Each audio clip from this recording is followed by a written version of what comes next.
Hi guys, so I'm just popping in to do the first chapter read through. Only it won't be the first chapter for Dronish. I'm going to do a little bit from the second chapter. Just because the first chapter is the other world, so we'll just pop in from where Abby's point of view picks up. Around where I finished up the last little teaser that was at the end of Dragonmarked. Alright, here we go. A male stepped forward. He wore an understated but heavily adorned crown of jewels. It held back his long waves of blonde hair. His clothing was all black, a silky open-collared shirt and slacks. And yes, his power had that distinct feel of Lucy's. 10 to 1, this was her father. The Pixie Queen confirmed my thoughts. "What are you doing here, Latinti?" Her words were low and bitingly cruel. I almost winced as she lashed out with her power-laced question.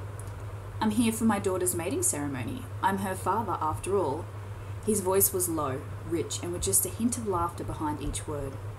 "You lost all rights to Lucy the moment you stole her from me." Melissa's bi-coloured hair was starting to lift as her power increased. "That you dare show your face here tells me that you've learned nothing from these very long years. You have suffered nothing that I have. You must suffer. You must be punished." Lucy escaped her guard wolf and dived to Melissa's side. "Mother, please, don't do this here." I heard her urgent words as they fell into the Pixie Queen's ear. "He can't take me from you again. I'm no longer helpless. He'll soon see that a reunion between us is a rocky and difficult road for him to walk." While she was talking down her pissed-off mother, I continued to watch Latinti. From the moment his blue, gold, and black-flecked eyes had found Lucy, everything in his demeanour changed. Gone was the cocky arrogance and half-smart-ass expression. He lowered his face, but I still saw the sorrow and fear that stretched his features. My head snapped to the side at the sound of a low growl. It was Colton. He stepped closer to the fairy. "You watched Lucy from the window the other day. Your scent is different, but I recognise it. You've only masked the top layer." "Shit. Well, if anyone would know that, it was the Wolf Walker. He had senses like no other." Latinti nodded his head once. "Yes, it was me. I heard the pixies were free. I knew that Lucy had returned." He hesitated over her name. Something told me that he had known her as something else. Maybe the name Melissa had called her, or maybe something different. "Why are you really here?" Lucy finally faced the man who had stolen her and dumped her on Earth. She didn't seem upset. Her doll-like features were relaxed, eyes calm. He didn't pretend not to understand her question. "I do want to meet you, and..." He hesitated just briefly before his calm eyes shifted to Josian. "We are joining the war. This is a big one. We can feel it, and the land whispers with the prophecy words. Pixies are gathering, and Fairy will also stand with walkers." Brace stared him down a little. "You've never involved yourself in walker battles before." Latinti's expression hardened, the benign smile falling from his lips. "This war is different. Should this one be lost, then it will end our existence as we know it. This is not silly walker politics in which Fairy have no interest. This is a battle to live." I lifted my chin to meet Brace's gaze. "The Fairy is right," I said with conviction, projecting my voice loud enough for all to hear. "I've been thinking for a while that we need to gather these different powers. Maybe we should, I don't know, set up a war camp." Josian stepped to my other side. Lalil, as always, was right beside him. "Already ahead of you, baby girl. At the last Princeps meeting, we decided to start gathering our clans. We planned to meet in the large field again. We were taking the first steps in setting up a war council. I'd been so busy lately, I knew that I'd missed lots of what was going on with the Walker leaders." Josian continued, "I'll contact the others. We need to move the time frame forward." He waved a hand towards Melissa and Latinti. "We welcome the involvement of Pixie, Fairy, and any others who arrive on our doorstep, but be aware, this is a Walker battle. In the end, you must heed our commands." "We'll see," Latinti said. "I've never denied that walkers are the supreme power, but in your arrogance you often miss things which might aid your plight. Don't discount us yet." Melissa let out a long breath. "I will retrieve the rest of Pixie and the forest sprites, and we will meet you at the war camp." She kissed her daughter on the cheek, still fixing narrowed eyes on Latinti. "See you soon, daughter. I am honoured to have been here today at the mating to your beloved." She fluttered up and kissed Colton on the cheek too.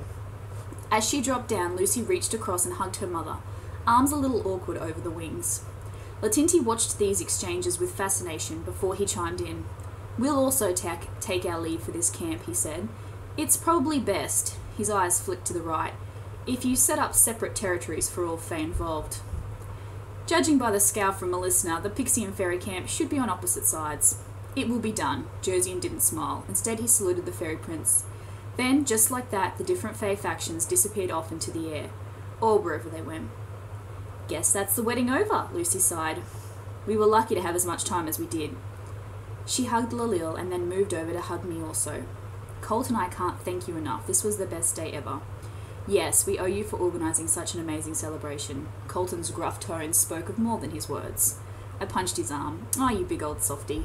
He growled deeper. Stop saying that. I'm tough. I'm a freaking walker, a warrior, and a wolf. Lucy and I snorted out our laughter. Sure, sure, I said between splutters. The 3 W's of Colt. Colton turned to Brace. Control your woman. Brace held up both hands. Are you kidding? No one controls Red. She's got it all over me. We're just going to have to suck it up and live with the fact that with these two around, we'll never again have an out-of-control ego. My heart started galloping in my chest at the thought of the rest of my life with Brace. I was more than lucky to have him. He was my perfect other half, and the fact that he still didn't have all of his memories of our brief life together rankled with me. We needed to get back to the La Luna soon, before I moved on to Dronish. I love you. I leaned in close and let the soft words trickle towards him. I hadn't said that since before the bond was broken. His features froze. I had taken him by surprise. For him, that was the first time he'd heard those words from me. The sudden shimmery reflection of his eyes and the emotions on his face almost broke my heart. With a sort of rumbly growl, he pulled me towards him. I went willingly. I had to bury my face in his chest to hide the tears that had formed in my eyes. Everything of Brace washed over me. His scent, strength, and energy. It was like being cocooned in my favourite blanket. For a brief moment, I was safe and protected, like nothing could touch me. Soft words added to my happy place. Okay, I'm going to leave it there. That's not quite the second chapter ending, but it's pretty close. There's some nice little words from Brace next, so yeah.